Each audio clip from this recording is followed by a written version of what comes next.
ನಮಸ್ಕಾರ. ಮುಖ್ಯಾಂಶಗಳು.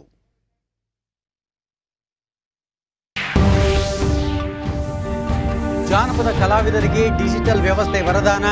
ಜಾನಪದವನ್ನು ಜೀವನದ ಭಾಗವಾಗಿಸಿಕೊಳ್ಳಿ. ಉಪರಾಷ್ಟ್ರಪತಿ ಎಂ ವೆಂಕಯ್ಯನಾಯ್ಡು. ಮಕ್ಕಳಲ್ಲಿ ಜ್ಞಾನ ವಿಕಸಿತಗೊಳ್ಳಲು ಮುಕ್ತ ವಾತಾವರಣ ಅತ್ಯಗತ್ಯ. ಈ ನಿಟ್ಟಿನಲ್ಲಿ ಭೌತಿಕ ತರಗತಿಗಳು ಸಹಕಾರಿ. ಮುಖ್ಯಮಂತ್ರಿ ಬಸವರಾಜ ಬೊಮ್ಮಾಯಿ. ಸ್ವಾತಂತ್ರ್ಯ ಅಮೃತ ಮಹೋತ್ಸವ ಹಿನ್ನೆಲೆ ದೇಶದ ಹಲವು ಮೈಲಿಗಲ್ಲುಗಳನ್ನು ಸಾರುವ ಪ್ರತಿಮಾ ಸಪ್ತಾಹ ಕಾರ್ಯಕ್ರಮಕ್ಕೆ ಇಂದು ಚಾಲನೆ. ಆಫ್ಘಾನಿಸ್ತಾನದಿಂದ ತವರಿಗೆ ಮರಳಿದ 300ಕ್ಕೂ ಹೆಚ್ಚು ಭಾರತೀಯರು. ಇಂದು 46 ಪ್ರಜೆಗಳನ್ನು ಕರೆತಂದ ಭಾರತೀಯ ವಾಯುಪಡೆ ವಿಮಾನ. ವಾರ್ತೆಗಳ ವಿವರ. ವಿಶ್ವ ಜಾನಪದ ದಿನದ ಅಂಗವಾಗಿ ಕೃಷ್ಣವೇಣಿ ಜಾನಪದ ಗಾಯಕ ವೃಂದ ಹಮ್ಮಿಕೊಂಡಿದ್ದ ಕಾರ್ಯಕ್ರಮಕ್ಕೆ ಉಪರಾಷ್ಟ್ರಪತಿ ಎಂ ವೆಂಕಯ್ಯನಾಯ್ಡು ವರ್ಚುವಲ್ ಮಾಧ್ಯಮದ ಮೂಲಕ ಚಾಲನೆ ನೀಡಿದರು. ನಂತರ ಅವರು ಜಾನಪದ ಎಂಬುದು ಕೇವಲ ಕಲೆಯಾಗಿರದೆ ದೇಶದ ಪುರಾತನ ಸಂಸ್ಕೃತಿಯ ಭಾಷೆಯಾಗಿದೆ. ಜಾನಪದಕ್ಕೆ ಕರ್ನಾಟಕ ಸಾಕಷ್ಟು ಕೊಡುಗೆ ನೀಡಿದೆ. ವಿಶ್ವದ ಮೊದಲ ಜಾನಪದ ವಿಶ್ವವಿದ್ಯಾಲಯ ಕರ್ನಾಟಕದಲ್ಲಿ ಸ್ಥಾಪನೆಯಾಗಿದೆ ಎಂದರು. ಜಾನಪದ ಕಲಾವಿದರನ್ನು ಕುಲ, ಮತ, ಭಾಷೆಯನ್ನು ಮೀರಿ ಗುರುತಿಸಿ ಗೌರವಿಸುವ ಕೆಲಸವಾಗಬೇಕು. ಜಾನಪದ ಕಲೆಗಳು ನಮ್ಮ ಸಂಸ್ಕೃತಿಯ ಜೀವಾಳವಾಗಿದೆ. ಅವು ನಮ್ಮ ಸಂಸ್ಕೃತಿಯ ಬೇರನ್ನು ಪ್ರತಿಬಿಂಬಿಸುತ್ತವೆ. ಆದರೆ ಇಂದು ಜನಪದ ಕಲೆ ಬೇಡಿಕೆ ಕಳೆದುಕೊಳ್ಳುತ್ತಿದೆ. ಈ ಕಲೆಯನ್ನು ಪೋಷಿಸುತ್ತಿದ್ದ ಸಮುದಾಯ ನಶಿಸಿ ಹೋಗುತ್ತಿದೆ. ಯುವ ಜನತೆ ಜೀವನೋಪಾಯ ಹುಡುಕಿ ನಗರ ಪ್ರದೇಶಗಳಿಗೆ ವಲಸೆ ಹೋಗುತ್ತಿದ್ದಾರೆ. ಇದು ಅಪಾಯಕಾರಿ ಬೆಳವಣಿಗೆ ಎಂದರು. ಜನಪದವನ್ನು ಉಳಿಸಿ ಬೆಳೆಸುವ ಜೊತೆಗೆ ಅದಕ್ಕೆ ಸೂಕ್ತ ಬೇಡಿಕೆ ಉಂಟು ಮಾಡುವುದು ಇಂದಿನ ಅಗತ್ಯವಾಗಿದೆ. ಜನರು ಈ ಕಲೆಯನ್ನು ನೆಚ್ಚಿ ಜೀವನ ಕೂಡ ನಡೆಸಬಹುದು ಎಂಬುದನ್ನು ಸಾಬೀತುಪಡಿಸಿದರೆ ಮಾತ್ರ ಇದರ ಉಳಿವು ಸಾಧ್ಯ. ಈ ನಿಟ್ಟಿನಲ್ಲಿ ಜನತೆ, ಸರ್ಕಾರ ಹಾಗೂ ಮಾಧ್ಯಮಗಳು ಕೆಲಸ ಮಾಡಬೇಕು ಎಂದರು. ಇಂದು ಡಿಜಿಟಲ್ ಕ್ರಾಂತಿ ಹಲವು ಜನರ ಬದುಕನ್ನು ಬದಲಾಯಿಸಿದೆ. ಜನಪದ ಕಲಾವಿದರಿಗೆ ಕೂಡ ಅಂತರ್ಜಾಲದ ಮೂಲಕ ತಮ್ಮ ಕಲೆಯನ್ನು ವಿಶ್ವದೆಲ್ಲೆಡೆ ಪ್ರದರ್ಶಿಸುವ ಅವಕಾಶವಿದೆ. ಅದನ್ನು ಸದುಪಯೋಗಪಡಿಸಿಕೊಳ್ಳಬೇಕು ಎಂದು ಉಪರಾಷ್ಟ್ರಪತಿ ಕರೆ ನೀಡಿದರು. ವಿಜಯನಗರ ಸಾಮ್ರಾಜ್ಯದ ಕೃಷ್ಣದೇವರಾಯರು ಎಲ್ಲ ಕಲಾ ಪ್ರಕಾರಗಳಿಗೂ ಪ್ರೋತ್ಸಾಹ ನೀಡುತ್ತಿದ್ದರು ಎಂದು ಸ್ಮರಿಸಿದ ಉಪರಾಷ್ಟ್ರಪತಿ, ಭಾರತದ ವಿವಿಧ ಗ್ರಾಮೀಣ ಭಾಗಗಳಲ್ಲಿ ಹಲವು ಜಾನಪದ ಕಲಾ ಪ್ರಕಾರಗಳನ್ನು ಕಾಣಬಹುದಾಗಿದೆ. ಪ್ರಕೃತಿಯನ್ನು ಪ್ರೀತಿಸುವ ಪಾಠ ನಮಗೆ ಜಾನಪದ ಕಲೆಗಳಿಂದ ದೊರಕುತ್ತದೆ. ಸಹಜತೆ, ರಸಪರಿಪೂರ್ಣತೆಗೆ ಜಾನಪದ ಹೆಸರುವಾಸಿ ಎಂದು ಮೆಚ್ಚುಗೆ వ్యక్తపరిచారు. ఆ సమయంలో రాష్ట్ర పర్యాటక శాఖ అక్కడ స్థానిక కళాకారులతో ప్రత్యేక సాంస్కృతిక కార్యక్రమాలను ఏర్పాటు చేశారు. అందులో భాగంగా 15 ఏళ్ల చిన్నారి కుమారి మీనా ఆలపించిన కన్నడ జానపద గీతాలు నన్ను ఎంతగానో ఆకట్టుకున్నాయి. 15 ఏళ్ల వయసులో చక్కని ప్రతిభా పాటవాలు ప్రదర్శించిన మీరాకు, చిన్నారికి నా అభినందనలు. ఆ అమ్మాయికి చాలా చక్కని భవిష్యత్తు ఉంటుందని నేను భావిస్తున్నాను, ఉండాలని కోరుకుంటున్నాను కూడా. కుమారి అపూర్వ బృందం ప్రదర్శించిన కూచిపూడి నృత్యం, శ్రీ సత్యనారాయణ గారి బృందం ప్రదర్శించిన యొక్క కర్ణాటక జానపద నృత్యాలు కూడా నన్ను ఎంతగానో ఆకట్టుకున్నాయి. కర్ణాటక జానపద వైభవాన్ని వారు ఆవిష్కరించిన తీరు, ప్రదర్శించిన కర్ణాటక జానపద నృత్యాలు నన్ను ఎంతగానో ఆకట్టుకున్నాయి. ఈ సందర్భంగా నా మనసు ఆనందంతో ఓలలాడింది. నృత్య కళాకారులందరికీ నా హృదయపూర్వక ಅಭಿನಂದನೆಗಳು, ಆಶೀರ್ವಚನಾలు. ರಾಜ್ಯದಲ್ಲಿ ಇಂದಿನಿಂದ 9 ಮತ್ತು 10ನೇ ತರಗತಿ ಪದವಿ ಪೂರ್ವ ಕಾಲೇಜುಗಳ ಪ್ರಥಮ ಹಾಗೂ ದ್ವಿತೀಯ ಪಿಯುಸಿಯ ಭೌತಿಕ ತರಗತಿಗಳು ಆರಂಭವಾಗಿವೆ.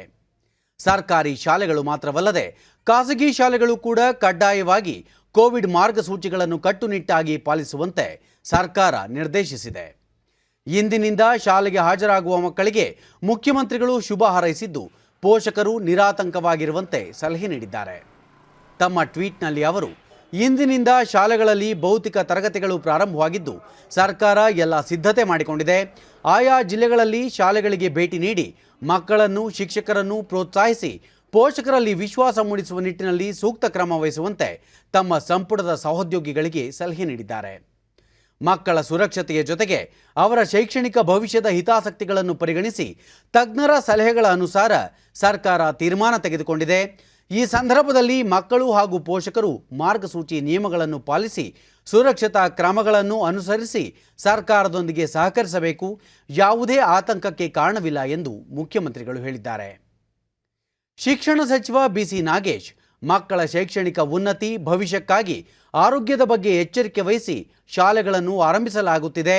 ಮಕ್ಕಳ ಶೈಕ್ಷಣಿಕ ಉನ್ನತಿ ಹಾಗೂ ಭವಿಷ್ಯಕ್ಕಾಗಿ ಆರೋಗ್ಯದ ಬಗ್ಗೆ ಎಚ್ಚರಿಕೆ ವಹಿಸಿ ಕ್ರಮ ಕೈಗೊಳ್ಳಲಾಗಿದೆ ಎಂದರು. ರಾಜ್ಯದಲ್ಲಿ 9ರಿಂದ ದ್ವಿತೀಯ ಪಿಯುಸಿವರೆಗಿನ ಭೌತಿಕ ತರಗತಿಗಳು ಇಂದಿನಿಂದ ಆರಂಭವಾಗಿದ್ದು, ಮುಖ್ಯಮಂತ್ರಿ ಬಸವರಾಜ ಬೊಮ್ಮಾಯಿ ಅವರು ಇಂದು ಮಲ್ಲೇಶ್ವರಂ ಬಡಾವಣೆಯ ನಿರ್ಮಲಾ ರಾಣಿ ಪ್ರೌಢಶಾಲೆಗೆ ಭೇಟಿ ನೀಡಿ ವಿದ್ಯಾರ್ಥಿಗಳೊಂದಿಗೆ ಸಂವಾದ ನಡೆಸಿದರು.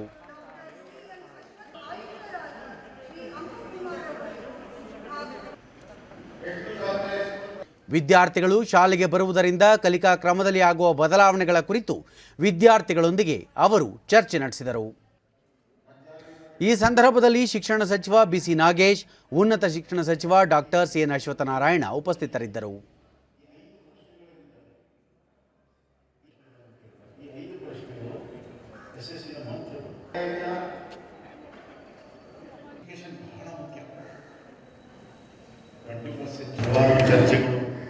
ನಂತರ ಮುಖ್ಯಮಂತ್ರಿ ಕೋವಿಡ್-19 ಮೊದಲ ಹಾಗೂ ಎರಡನೇ ಅಲೆ ವೇಳೆಯಲ್ಲಿ ಮಕ್ಕಳಿಗೆ ಶಿಕ್ಷಣ ಒದಗಿಸುವುದು ಒಂದು ಸವಾಲಿನ ಕೆಲಸವಾಗಿತ್ತು.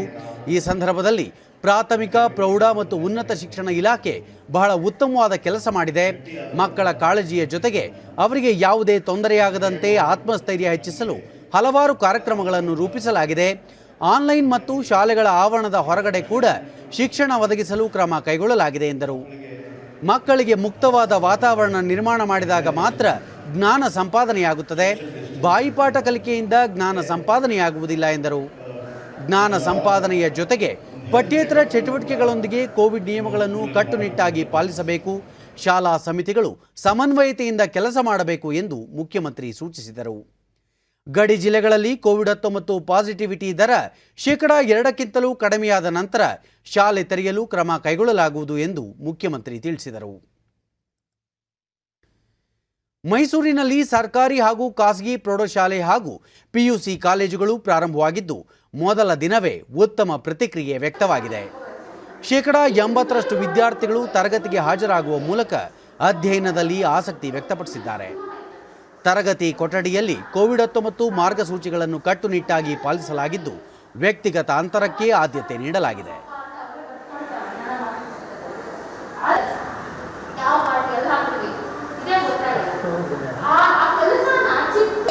The qualifications are divided into 3 categories. So what are those?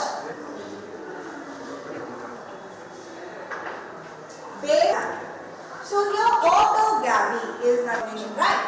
So what do you mean by a self-form? Not only within the same flower. If the following DD ನ್ಯೂಸ್ನೊಂದಿಗೆ ಪದವಿ ಪೂರ್ವ ಶಿಕ್ಷಣ ಇಲಾಖೆ ಉಪನಿರ್ದೇಶಕ ಶ್ರೀನಿವಾಸ್ ಮೂರ್ತಿ, ಇಲಾಖೆಯ ಮಾರ್ಗಸೂಚಿಗಳನ್ನು ಕಡ್ಡಾಯವಾಗಿ ಪಾಲಿಸುವಂತೆ ಸೂಚನೆ ನೀಡಲಾಗಿದೆ. ದ್ವಿತೀಯ ಪಿಯುಸಿ ವಿದ್ಯಾರ್ಥಿಗಳಿಗೆ ಈಗಾಗಲೇ ಆನ್ಲೈನ್ ತರಗತಿಗಳು ಪ್ರಾರಂಭವಾಗಿದ್ದು, ಭೌತಿಕ ತರಗತಿಗೆ ಪೋಷಕರ ಅನುಮತಿ ಪತ್ರ ಅಗತ್ಯವಾಗಿದೆ. ಜಿಲ್ಲೆಯಲ್ಲಿ 24,000 ದ್ವಿತೀಯ ಪಿಯುಸಿ ವಿದ್ಯಾರ್ಥಿಗಳಿದ್ದು, ಪ್ರಥಮ ಪಿಯುಸಿಗೆ 28ರಿಂದ 30,000 ವಿದ್ಯಾರ್ಥಿಗಳು ದಾಖಲಾಗುವ ನಿರೀಕ್ಷೆ ಇದೆ ಎಂದರು. ಸಿದ್ಧತೆ ಮಾಡ್ಕೊಂಡಿದ್ದೀವಿ. ಸೊ ನಮ್ಗೆ ಒಂದು ಡೆಸ್ಕಿಂದ ಮತ್ತೊಂದು ಡೆಸ್ಕಿಗೆ 6 ಅಡಿ ಅಂತರದಲ್ಲಿ ಅಂತ ಹೇಳ್ತಾರೆ. ಸೊ 6 ಅಡಿ ಅಂತರದಲ್ಲಿ ನಾವು ವಿದ್ಯಾರ್ಥಿ ನಡೆಸಿದ್ರೆ ನಮಗೆ 15-20 ಜನ ವಿದ್ಯಾರ್ಥಿಗಳನ್ನ ಒಂದು ತರಗತಿ ನಡೆಸಲಿಕ್ಕೆ ಸಾಧ್ಯ ಆಗ್ತದೆ. ಸೊ ಆ ರೀತಿಯಾಗಿ ನಾವು ಈಗಾಗಲೇ ಪ್ರಾಚಾರ್ಯರಿಗೆ ನಾವು ಸೂಚನೆಯನ್ನು ಕೊಟ್ಟಿದ್ದೀವಿ. ಸ್ವಾತಂತ್ರ್ಯದ ಅಮೃತ ಮಹೋತ್ಸವದ ಹಿನ್ನೆಲೆಯಲ್ಲಿ ಕೇಂದ್ರ ವಾರ್ತಾ ಮತ್ತು ಪ್ರಸಾರ ಸಚಿವಾಲಯ ಇಂದಿನಿಂದ ಒಂದು ವಾರ ಪ್ರತಿಮಾ ಸಪ್ತಾಹ ಕಾರ್ಯಕ್ರಮ ಆಯೋಜಿಸಿದೆ. ಸ್ವಾತಂತ್ರ್ಯ ಸಂಗ್ರಾಮ, ಸ್ವಾತಂತ್ರ್ಯೋತ್ಸವದ ಮಹತ್ವ ಸಾರುವ ಈ ಸಪ್ತಾಹಕ್ಕೆ ದೆಹಲಿಯಲ್ಲಿ ವಾರ್ತಾ ಮತ್ತು ಪ್ರಸಾರ ಖಾತೆ ಸಚಿವ ಅನುರಾಗ್ ಸಿಂಗ್ ಠಾಕೂರ್ ಚಾಲನೆ ನೀಡಲಿದ್ದಾರೆ. ಇದರ ಅಂಗವಾಗಿ ಆಕಾಶವಾಣಿ ಮತ್ತು ದೂರದರ್ಶನಗಳಲ್ಲಿ ದೇಶಭಕ್ತಿ ಬಿಂಬಿಸುವ, ಪ್ರೇರಣೆ ತುಂಬುವ ಹಲವಾರು ಕಾರ್ಯಕ್ರಮಗಳು ಪ್ರಸಾರವಾಗಲಿವೆ. ದೂರದರ್ಶನದಲ್ಲಿ ದೇಶಭಕ್ತಿಯ ಚಿತ್ರೋತ್ಸವ ಆಯೋಜಿಸಲಾಗುವುದು. 8 ಪ್ರಮುಖ ವಲಯಗಳ ಆಧಾರಿತ ಕಾರ್ಯಕ್ರಮಗಳನ್ನು ಪ್ರಸಾರ ಮಾಡಲಾಗುವುದು. ನವೋದ್ಯಮ, ಡಿಜಿಟಲ್ ಕ್ರಾಂತಿ, ಆವಿಷ್ಕಾರ, ರಾಜತಾಂತ್ರಿಕ, ರಕ್ಷಣೆ, ಬಾಹ್ಯಾಕಾಶ ಹಾಗೂ ಜಮ್ಮು ಕಾಶ್ಮೀರದಲ್ಲಿ 370ನೇ ವಿಧಿಯನ್ನು ರದ್ದುಗೊಳಿಸಿರುವುದು ಸೇರಿದಂತೆ ಮೈಲಿಗಲ್ಲುಗಳನ್ನು ನಿರ್ಮಿಸಿರುವ ಕೇಂದ್ರ ಸರ್ಕಾರದ ಹಲವಾರು ಕ್ರಮಗಳ ಕುರಿತು ಕಾರ್ಯಕ್ರಮ ಪ್ರಸಾರ ಮಾಡಲಾಗುವುದು. ಡಿಡಿ ಇಂಡಿಯಾದಲ್ಲಿ ರಾಜತಾಂತ್ರಿಕ, ಸಿನಿಮಾ ಹಾಗೂ ವಿಶ್ವಸಂಸ್ಥೆಯ ಭದ್ರತಾ ಮಂಡಳಿಯ ಅಧ್ಯಕ್ಷ ಸ್ಥಾನ ಸೇರಿದಂತೆ ವಿವಿಧ ಪ್ರಮುಖ ಹುದ್ದೆಗಳಿಗೆ ಭಾರತ ಅರ್ಹತೆ ಪಡೆದಿರುವ ಕುರಿತು ಕಾರ್ಯಕ್ರಮ ಪ್ರಸಾರವಾಗಲಿದೆ. ಪ್ರಚಾರ ರಹಿತ ನಾಯಕರು, ನೂತನ ಭಾರತದ ಚಾಂಪಿಯನ್ಗಳು, ಪ್ರಸಕ್ತ ವಾರದಲ್ಲಿ ಕೇಂದ್ರ ಸರ್ಕಾರದ ಪ್ರಮುಖ ಆರಂಭ ಮತ್ತು ಘೋಷಣೆಗಳ ಬಗ್ಗೆಯೂ ಪ್ರಸಾರ ಮಾಡಲಾಗುವುದು. ಆಲ್ ಇಂಡಿಯಾ ರೇಡಿಯೋದಲ್ಲಿ ಸ್ವಾತಂತ್ರ್ಯ ಹೋರಾಟಗಾರರ ಭಾಷಣಗಳನ್ನೊಳಗೊಂಡ ಧರೋಹರ್, 75 ಪ್ರಮುಖ ಸ್ಥಳಗಳ ಮಾಹಿತಿ ನೀಡುವ ನಿಶಾನ್, ಮಹಿಳಾ ನಾಯಕರ ಬಗ್ಗೆ ತಿಳಿಸುವ ಅಪರಾಜಿತ ಹಾಗೂ ಸ್ಥಳೀಯ ಮಟ್ಟದ ನೇತಾರರ ಬಗೆಗಿನ ಅನ್ಸಂಗ್ ಹೀರೋಸ್ ಕಾರ್ಯಕ್ರಮಗಳನ್ನು ಪ್ರಸಾರ ಮಾಡಲಾಗುವುದು. ಜೊತೆಗೆ ರಾಷ್ಟ್ರ ಹಾಗೂ ಸ್ಥಳೀಯ ಮಟ್ಟದಲ್ಲಿ ಕ್ವಿಜ್ ಕಾರ್ಯಕ್ರಮಗಳನ್ನು ಆಯೋಜಿಸಲಾಗುವುದು ಎಂದು ಸಚಿವಾಲಯ ತಿಳಿಸಿದೆ. ಕೇಂದ್ರ ಸರ್ಕಾರದ ವಿವಿಧ ವೇದಿಕೆಗಳಾದ PIB ಹಾಗೂ ಸಾಮಾಜಿಕ ತಾಣಗಳಲ್ಲೂ ಹಲವಾರು ನೂತನ ಕ್ರಮಗಳ ಮೂಲಕ ಪ್ರತಿಮಾ ಸಪ್ತಾಹ ಆಚರಿಸಲಾಗುವುದು. ಕೇಂದ್ರ ವಿತ್ತ ಸಚಿವೆ ನಿರ್ಮಲಾ ಸೀತಾರಾಮನ್ ರಾಷ್ಟ್ರೀಯ ಹಣಕಾಸು ಪೈಪ್ಲೈನ್ ಯೋಜನೆಗೆ ದೆಹಲಿಯಲ್ಲಿಂದು ಚಾಲನೆ ನೀಡಲಿದ್ದಾರೆ. ಇದು ಕೇಂದ್ರ ಸರ್ಕಾರದ ಮೂಲಭೂತ ಸೌಕರ್ಯಗಳ ಅಭಿವೃದ್ಧಿಗೆ 4 ವರ್ಷಗಳ ಯೋಜನೆಗಳನ್ನು ಒಳಗೊಂಡಿದೆ. ಇದು ಹೂಡಿಕೆದಾರರಿಗೆ ಗೋಚರತೆ ಒದಗಿಸುವ ಜೊತೆಗೆ ಸರ್ಕಾರಿ ಆಸ್ತಿಗಳಿಂದ ಹಣ ಸಂಗ್ರಹಿಸುವ ಮಧ್ಯಮಾವಧಿಯ ನಕ್ಷೆಯಾಗಿ ಕೂಡ ಕಾರ್ಯನಿರ್ವಹಿಸಲಿದೆ. 2021-22ನೇ ಸಾಲಿನ ಬಜೆಟ್ನಲ್ಲಿ ಆಸ್ತಿಗಳಿಂದ ಹಣ ಗಳಿಸುವ ಯೋಜನೆಗೆ ಹೆಚ್ಚು ಒತ್ತು ನೀಡಲಾಗಿತ್ತು.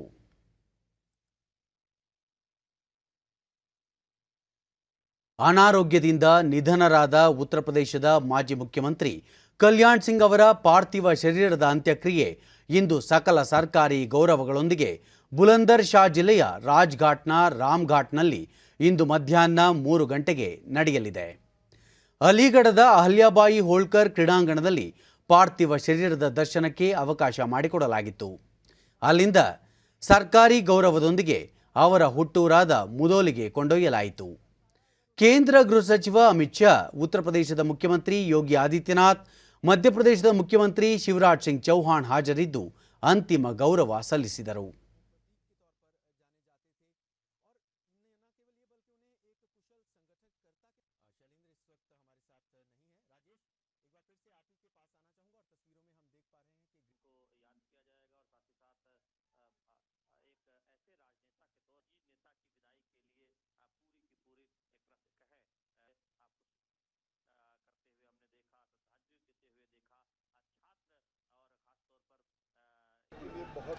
ಕಲ್ಯಾಣ್ ಸಿಂಗ್ ಅವರ ನಿಧನದ ಕುರಿತು ಅಮಿತ್ ಶಾ, ಉತ್ತರ ಪ್ರದೇಶ ಮಾತ್ರವಲ್ಲದೆ ದೇಶದ ಹಿತಚಿಂತಕರಾಗಿದ್ದ ಅವರ ನಿಧನದಿಂದ ಬಿಜೆಪಿ ಒಬ್ಬ ದಿಗ್ಗಜನನ್ನು ಕಳೆದುಕೊಂಡಂತಾಗಿದೆ.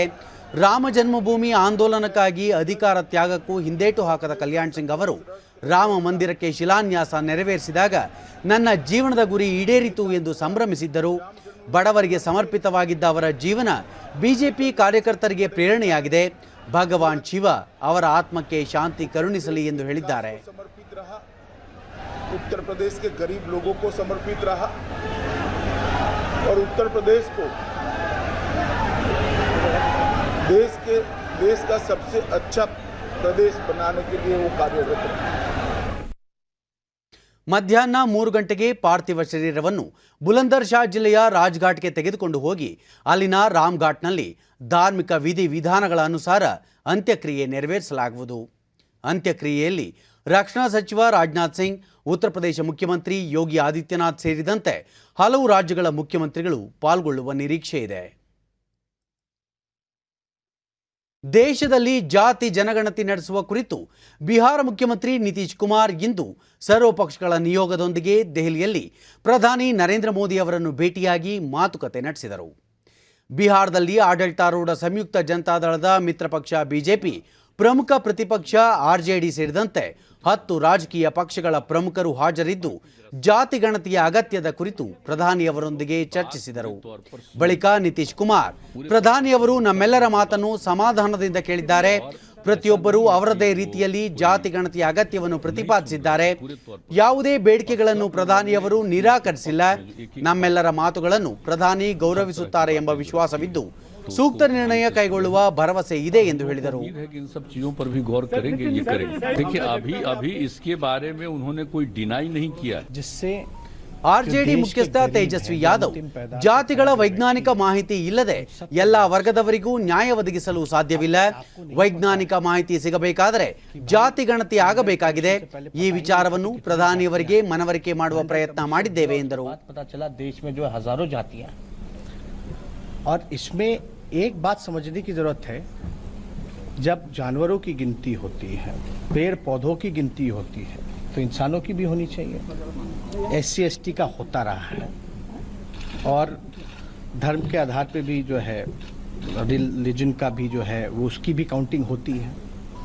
हम ये जानना चाहते हैं आखिर हो क्यों ना। ಶಿವಮೊಗ್ಗದ ಕೃಷಿನಗರದಲ್ಲಿ 52 ಲಕ್ಷ ರೂಪಾಯಿ ವೆಚ್ಚದ ಪಾರ್ಕ್ ಹಾಗೂ ವಿವಿಧ ಅಭಿವೃದ್ಧಿ ಯೋಜನೆಗಳಿಗೆ ಗ್ರಾಮೀಣಾಭಿವೃದ್ಧಿ ಮತ್ತು ಪಂಚಾಯತ್ ರಾಜ್ ಖಾತೆ ಸಚಿವ ಕೆಸಿ ಈಶ್ವರಪ್ಪ ಶಂಕುಸ್ಥಾಪನೆ ನೆರವೇರಿಸಿದರು. ಈ ಸಂದರ್ಭದಲ್ಲಿ ಇಲಾಖೆಯ ಅಧಿಕಾರಿಗಳು ಸ್ಥಳೀಯರು ಪಾಲ್ಗೊಂಡಿದ್ದರು.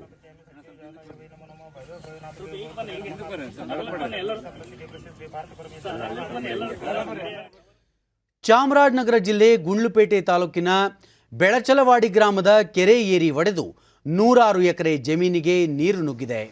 ಪರಿಣಾಮ ಬಾಳೆ, ತೆಂಗು ಸೇರಿದಂತೆ ಅಪಾರ ಪ್ರಮಾಣದ ಫಸಲು ನಾಶವಾಗಿದೆ. ಸ್ಥಳಕ್ಕೆ ಶಾಸಕ ನಿರಂಜನ್ ಕುಮಾರ್ ಅಧಿಕಾರಿಗಳೊಂದಿಗೆ ಭೇಟಿ ನೀಡಿ ಪರಿಶೀಲನೆ ನಡೆಸಿದರು.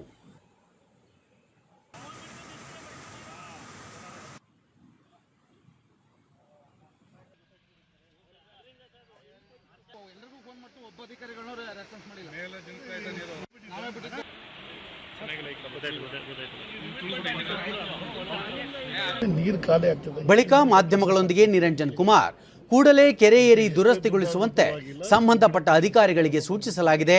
ಶೀಘ್ರ ಕಾಮಗಾರಿ ಆರಂಭಿಸಲಾಗುವುದು ಎಂದು ಹೇಳಿದರು. ಮೊದಲು ಕೆಲಸ ಪ್ರಾರಂಭ ಮಾಡಬೇಕು, ಕೆಲಸ ಆಗಬೇಕು. ಇಲ್ಲಿ ಏನು ಏರಿ ಒಡೆದೋಗಿದೆ ಅದನ್ನು ತೆಗ್ದವ್ರನ್ನ ಕರೆದು, ಇದು ಬರೀ ನಿಮ್ಮ ರೋಡ್ ಮಾಡುವಂಥದ್ದು ಆ ಥರದ ಇಂಜಿನಿಯರ್ ಅಲ್ಲದೆ ಇದಕ್ಕೆ ಸ್ಪೆಷಲಿಸ್ಟ್ ಯಾರಿರ್ತಾರೆ ಅಂತ ತೆಗ್ದವ್ರನ್ನ ಕರೆದು ಇದಕ್ಕೆ ಒಂದು ಯೋಜನೆಯನ್ನು ರೂಪಿಸಿ ಇಮಿಡಿಯೇಟ್ ಆಗಿ ಕೆಲಸ ಪ್ರಾರಂಭ ಮಾಡಬೇಕು. ಸ್ಥಳೀಯ ನಿವಾಸಿ ಶಿವರುದ್ರ ಸ್ವಾಮಿ ಕೆರೆ ಏರಿ ಒಡೆದಿದ್ದರಿಂದ 100 ಎಕರೆ ಫಸಲು ನಾಶವಾಗಿದೆ. ಸರ್ಕಾರ ಸೂಕ್ತ ಪರಿಹಾರ ನೀಡಬೇಕೆಂದು ಒತ್ತಾಯಿಸಿದರು. ಅನಾಹುತ ಆಯ್ತಿರ್ಲಿಲ್ಲ. ಸಾವಿರಾರು ಎಕರೆ ಬೆಳೆದಿರೋ ರೈತ ಇವತ್ತು ಬೆಳಿಬೇಕು ಅಂದ್ರೆ ಅಷ್ಟೇ ಕಷ್ಟ ಆದ. ಇವತ್ತು ಏನ ಸುಲಭಲ್ಲ. ಇವತ್ತು ರೈತ ಇಂಚಿಂಚಿಗೂ ಬೆವರು ಸುರಿಸಿ ಇವತ್ತು ರೈತ ಸಂಪಾದನೆ ಮಾಡಬೇಕು ಅಂದ್ರ ಯಾತ್ರ ಸಂಪಾದನೆ ಮಾಡಕತ್ತ. ಇವತ್ತು ಸರ್ಕಾರ ಇದು ಆದಷ್ಟು ಬೇಗ 106 ಎಕರೆ ಎಲ್ಲ ಪರಿಹಾರ ಕೊಡಬೇಕು. ಕಬ್ಬು, ಬಾಳೆ, ಕೋಸು, ಇದು ಎಲ್ಲ ಬಾಳೆ ಎಲ್ಲ ಆಗಿದೆ ಸಂಪೂರ್ಣವಾಗಿ. ಗ್ರಾಮಸ್ಥ HC ಮಹೇಶ್ ರೈತರಿಗೆ ಪರಿಹಾರ ನೀಡುವುದರ ಜೊತೆಗೆ ಕೆರೆಯನ್ನು ತಕ್ಷಣ ದುರಸ್ತಿ ಮಾಡಿಸಬೇಕೆಂದು ಒತ್ತಾಯಿಸಿದರು. ಈ ರೀತಿ ತೊಂದರೆ ಆಗಿದೆ. ಇದರಿಂದ ಜನಕ್ಕೆಲ್ಲ ದುಃಖಮಯವಾದ ಪರಿಸ್ಥಿತಿ ಆಗಿ 106 ಎಕರೆ ಕಬ್ಬು, ಬಾಳೆ ಮತ್ತೆ ಅರಿಶಿನ ಎಲ್ಲಾ ಫಸಲುಗಳು ನಾಶ ಆಗಿದೆ. ಇದರಿಂದ ಜನಗಳಿಗೆ ಅನ್ಯಾಯ ಆಗಿದೆ. ಮತ್ತೆ ಅವರು ನಷ್ಟ ಅನುಭವಿಸ್ತಾ ಇದ್ದಾರೆ. ಅವ್ರ ನಷ್ಟನ ಈ ರಾಜ್ಯ ಸರ್ಕಾರ ಭರಿಸ್ಕೊಡ್ಬೇಕು.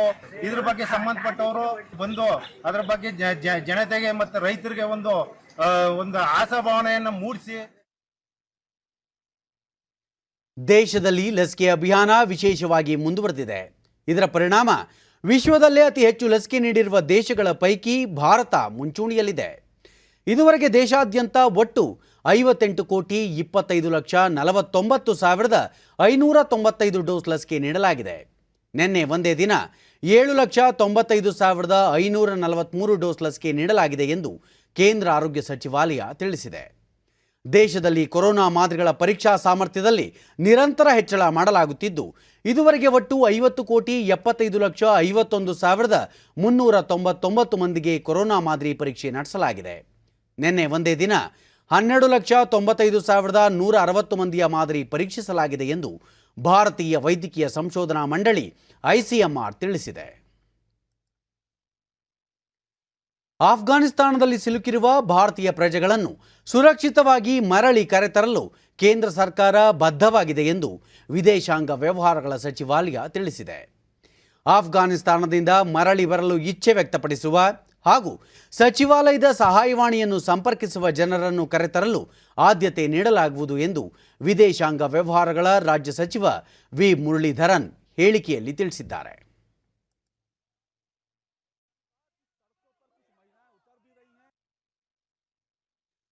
ಆಫ್ಘಾನಿಸ್ತಾನದಲ್ಲಿ ಸಿಲುಕಿರುವ ಭಾರತೀಯರನ್ನು ಕರೆತರುವ ಕಾರ್ಯ ಮುಂದುವರೆದಿದ್ದು, ನಿನ್ನೆ ಮತ್ತು ಇಂದು 4 ವಿಮಾನಗಳ ಮೂಲಕ ಸುಮಾರು 300 ಮಂದಿ ಭಾರತೀಯರು ಸ್ವದೇಶಕ್ಕೆ ಮರಳಿದ್ದಾರೆ.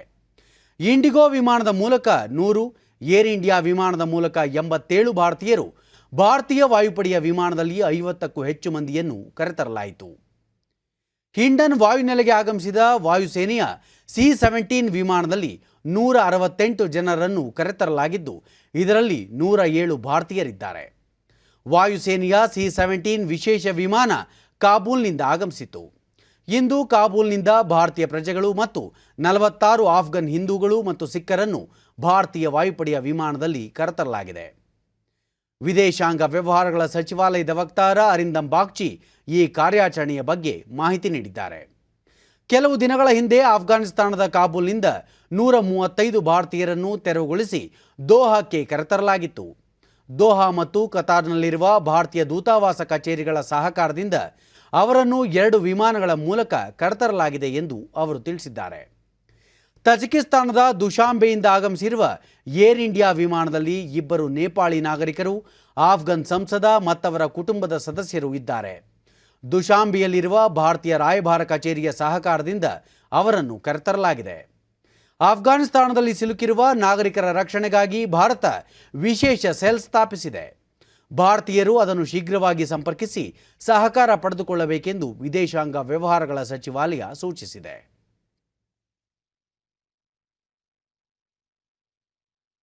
ನಿರಾಶ್ರಿತರಾಗಿ ಭಾರತಕ್ಕೆ ಆಗಮಿಸಿರುವ ಆಫ್ಘನ್ ಸಂಸದ ನರೇಂದ್ರ ಸಿಂಗ್ ಖಾಲ್ಸಾ ಅವರು ಆಫ್ಘಾನಿಸ್ತಾನದ ಪರಿಸ್ಥಿತಿ ನೆನೆದು ದುಃಖಿಸಿದ್ದಾರೆ. 20 ವರ್ಷಗಳಲ್ಲಿ ಸಾಧಿಸಿದ್ದ ಪ್ರಗತಿಯೆಲ್ಲವೂ ನಾಶವಾಗಿದೆ. ಅಲ್ಲೀಗ ಸರ್ಕಾರವಿಲ್ಲ, ಏನೂ ಇಲ್ಲ, ಪರಿಸ್ಥಿತಿ ಗಂಭೀರವಾಗಿದೆ ಎಂದು ಅವರು ಹೇಳಿದ್ದಾರೆ. ಆಫ್ಘನ್ನಿಂದ ವಿಮಾನದಲ್ಲಿ ಕರೆತಂದು ರಕ್ಷಣೆ ಮಾಡಿರುವುದಕ್ಕೆ ಪ್ರಧಾನಿ ನರೇಂದ್ರ ಮೋದಿ ಅವರಿಗೆ ಅವರು ಧನ್ಯವಾದ ಸಲ್ಲಿಸಿದ್ದಾರೆ. ಈ ನಡುವೆ ಆಫ್ಘಾನಿಸ್ತಾನದ ಕಾಬೂಲ್ನಲ್ಲಿರುವ ಹಮೀದ್ ಕರ್ಜಾಯ್ ಅಂತಾರಾಷ್ಟ್ರೀಯ ವಿಮಾನ ನಿಲ್ದಾಣದಲ್ಲಿ ನಿನ್ನೆ ಕನಿಷ್ಠ 7 ಮಂದಿ ಮೃತಪಟ್ಟಿರುವುದಾಗಿ ವರದಿಯಾಗಿದೆ. ಅವರೆಲ್ಲರೂ ದೇಶ ಬಿಟ್ಟು ತೆರಳಲು ಸಿದ್ಧತೆ ನಡೆಸಿದ್ದರು. परेशानी है, गवर्नमेंट नहीं है, कुछ नहीं है, हालात खराब है. हर एक MP, सेनेटर वगैरह, वजीर, मुइन सबके घरों में जाते हैं, तलाशी करते हैं, उनके गन्स ले जाते हैं, उनकी गाड़ियां ले जाते हैं, उनको परेशान करते हैं. रोज 2-2, 4-4 बार आते हैं. सब लोग परेशान हैं. आम लोग तो बिल्कुल ज्यादा परेशान है, कोई भी खुश नहीं. आप शायद देखोगे काबुल एयरपोर्ट में हर एक गेट पे 5,000 बंदा, 4,000 बंदा खड़ा है. ಮುಂಬೈ ಷೇರು ಮಾರುಕಟ್ಟೆಯಲ್ಲಿಂದು ಆರ್ಮಿಕ ವಹಿವಾಟಿನಲ್ಲಿ ಷೇರು ಸಂವೇದಿ ಸೂಚ್ಯಾಂಕ ಸೆನ್ಸೆಕ್ಸ್ 411 ಅಂಕಗಳ ಏರಿಕೆಯೊಂದಿಗೆ 55,770ರಲ್ಲಿ ವಹಿವಾಟು ಆರಂಭಿಸಿದೆ. ರಾಷ್ಟ್ರೀಯ ಸಂವೇದಿ ಸೂಚ್ಯಾಂಕ ನಿಫ್ಟಿ ಸಹ 109 ಅಂಕಗಳ ಏರಿಕೆಯೊಂದಿಗೆ 16,560ರಲ್ಲಿತ್ತು. ಅಂತಾರಾಷ್ಟ್ರೀಯ ಮಾರುಕಟ್ಟೆಯಲ್ಲಿ ಡಾಲರ್ ಎದುರು ರೂಪಾಯಿ ಮೌಲ್ಯ 13 ಪೈಸೆ ಏರಿಕೆ ಕಂಡು 74.26ರಲ್ಲಿತ್ತು.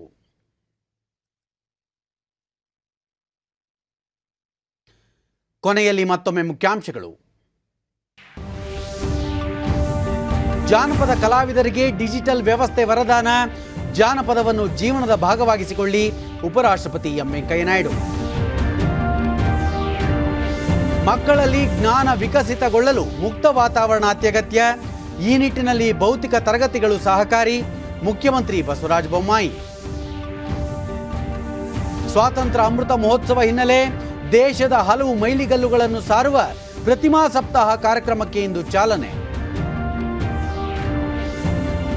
ಆಫ್ಘಾನಿಸ್ತಾನದಿಂದ ತವರಿಗೆ ಮರಳಿದ 300ಕ್ಕೂ ಹೆಚ್ಚು ಭಾರತೀಯರು, ಇಂದು 46 ಪ್ರಜೆಗಳನ್ನು ಕರೆತಂದ ಭಾರತೀಯ ವಾಯುಪಡೆ ವಿಮಾನ.